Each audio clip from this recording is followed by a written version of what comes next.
Salut les amis, bienvenue sur votre plateforme. La panique a déjà pris les pays de l'OTAN, dont les OTANiennes ont peur. Comme ils paniquent, ils commencent avec beaucoup de scénarios. Tantôt, c'est le journal Bild qui serait tombé sur des documents confidentiels de l'armée allemande qui se prépare à une attaque de la Russie. Bon, on raconte de tas de choses, les amis. J'ai trouvé cet article, je veux lire pour que vous compreniez comment ils sont déjà à terre. Ils ont perdu la guerre en Ukraine. Ils sont en train de penser à d'autres scénarios. Genre, euh, avec la Russie, il faut, si la Russie décide d'élargir les combats et tout ça là, comment on va faire? Je commence cet article euh, qui relate les dits de l'armée britannique et certaines déclarations aussi de l'armée allemande. Ils disent quoi? C'est le général Sir Patrick Sanders qui est le chef de l'armée britannique. Qu'est-ce qu'il dit, les amis? Je ne sais pas pourquoi l'éclairage essaie de déranger. Cela ressemble à 1939. Le chef de l'armée britannique annonce que des civils seront appelés au front en cas de guerre avec la Russie. Oui, voilà, ce sont les déclarations du chef d'état-major de l'armée britannique, Sir Patrick Sanders. Regardez donc les scénarios qu'ils sont en train de préparer. Parce qu'ils sont faibles. Et je vais vous dire quelque chose, les amis. Ils ne vont pas rouler les Africaines. Parce que lors des différentes guerres qu'ils ont fait, c'est des Indiennes, des Africaines du Sud global qui a fait la guerre à leur place. Aujourd'hui, ça ne sera plus possible. Je répète, ça ne sera plus possible. Donc, ils vont faire tout ce qu'ils sont en train de faire seuls. C'est compliqué pour eux aujourd'hui. Et quand ils commencent à parler comme ça, sachez que c'est déjà plié en Ukraine.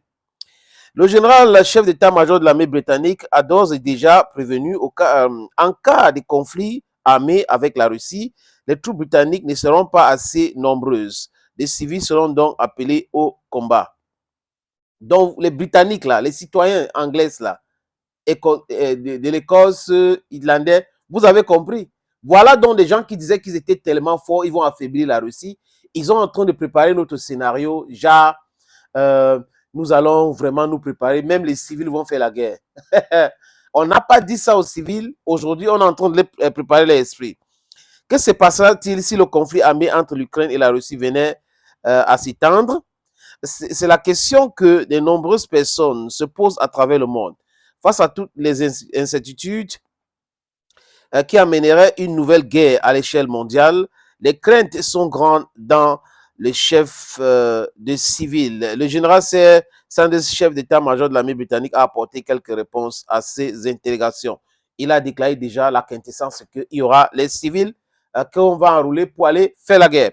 Dans un discours prononcé lors d'une exposition militaire et rapporté par plusieurs médias d'outre-Manche, Sir Patrick Sanders a expliqué qu'il souhaitait que le gouvernement se tienne prêt à réagir et que les citoyens devraient se préparer mentalement. Le général ne veut pas être alarmiste, mais il souhaite simplement mettre en garde les Britanniques d'une mobilisation imminente si un conflit armé venait à éclater avec la Russie. En d'autres termes, si une guerre venait à éclater avec les troupes de Vladimir Poutine, dont la Russie, qui ne cesse de menacer l'Ukraine, et Volodymyr Zelensky des civils, des hommes et des femmes seront appelés au front afin de renforcer l'armée britannique. En demi-mot, il reconnaît qu'ils sont faibles. Donc, ils sont en train de comprendre qu'en envoyant les armes en Ukraine, ça ne changera jamais rien. Et que la Russie est prête depuis longtemps et la Russie est en train de leur faire ça dur, donc la destruction de leurs armes. Et même en termes d'hommes, maintenant, si les pays de l'OTAN veulent faire la guerre contre la Russie, ils n'ont pas assez d'hommes. Regardez, ils sont en train de faire les exercices qu'ils ont déjà déclarés, mais jusqu'à présent, on parle de 90 000 hommes. Et l'armée allemande a dit quoi, les amis, que s'il y a une guerre contre la Russie, il nous faut 300 000 hommes. 300 000 hommes sur 1 million ou 2 millions d'hommes, c'est un problème avec un pays qui produit les armes, un pays qui produit les armes. Je continue avec cet article. Et c'est Patrick Sanders n'est pas le seul à croire à l'imminence d'une expansion de ce conflit russo-ukrainien. L'ancien ministre britannique de la Défense, Tobias Ellwood, soutient entièrement le général.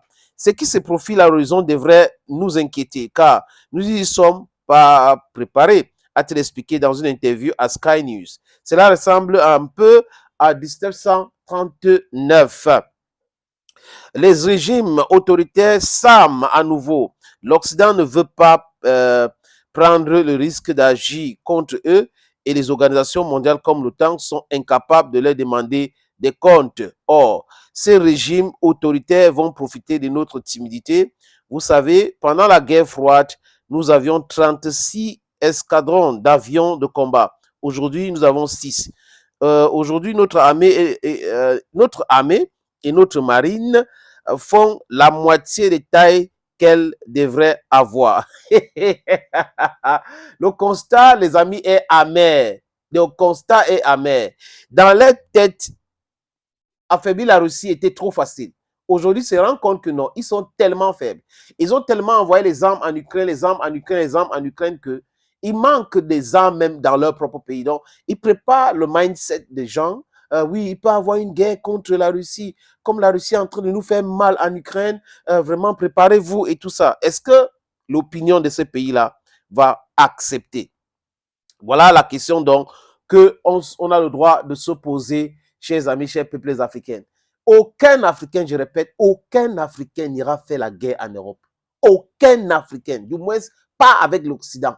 Pas avec l'Occident. Ils ont cherché ce qui sont en train de, ce qui les arrive aujourd'hui, donc il faut qu'ils supportent seuls. Ils vont pas, parce que quand les CV sera mabélisé, vous allez voir maintenant, ils vont commencer à dire, oui, ouvrez tout, les visas pour venir chez nous, visa pour venir chez nous, parce qu'ils pensent que on va venir jouer le cobaye. Non, c'est fini ça. Vous allez régler vos problèmes que vous avez créés et le Sud global, les Africains connaissent, les Africains savent qui est leur ami. Vous ne pouvez pas nous esclavagiser pendant des années, coloniser, néocolonisation que vous pratiquez aujourd'hui avec l'impérialisme. Et vous pensez que, oui, les amis, faites très attention. Quand ça va commencer à sentir très mal, vous allez voir que ça sera trop facile d'avoir le visa pour aller en Europe. Et ça sera trop facile pour donner la nationalité. Vous allez voir, même la loi immigration des conneries que Macron a fait voter là où le Conseil constitutionnel a charcuté, ça ne représente rien, les amis. Ils vont abroger tout simplement et encourager, pour encourager les gens de venir et prendre la nationalité de ce pays parce qu'ils seront pas, ça ne sera pas possible de faire comme la première et deuxième guerre dite mondiale où ils ont pris les tirailleurs sénégalais, c'était les Africains, pour amener, après ils ont commencé à les maltraiter. Ça ne sera pas possible. Ils vont proposer la nationalité, parce qu'ils veulent enrouler les gens avec les salaires et autres. Ils n'ont pas d'hommes. Ils n'ont pas d'hommes.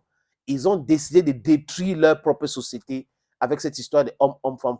Ils ont pensé à un moment donné que, bon, le soft power pouvait marcher. Donc, les médias sont là. Ils vont pomper à longueur de journée les mensonges répétés, et le monde entier serait d'accord avec eux. Malheureusement, les amis, les gens sont plus intelligents que hier. La connaissance est quelque chose de très important. Être informé, c'est aussi très important. C'est pour cette raison que nous sommes ici. On est en train de faire ce que nous faisons tous les jours. C'est pour vous. Ce que nous faisons ici tous les jours, c'est pour tout le monde. C'est pour ceux-là qui n'ont pas la bonne information. Thank you so very much, friends. Thank you again and bye-bye.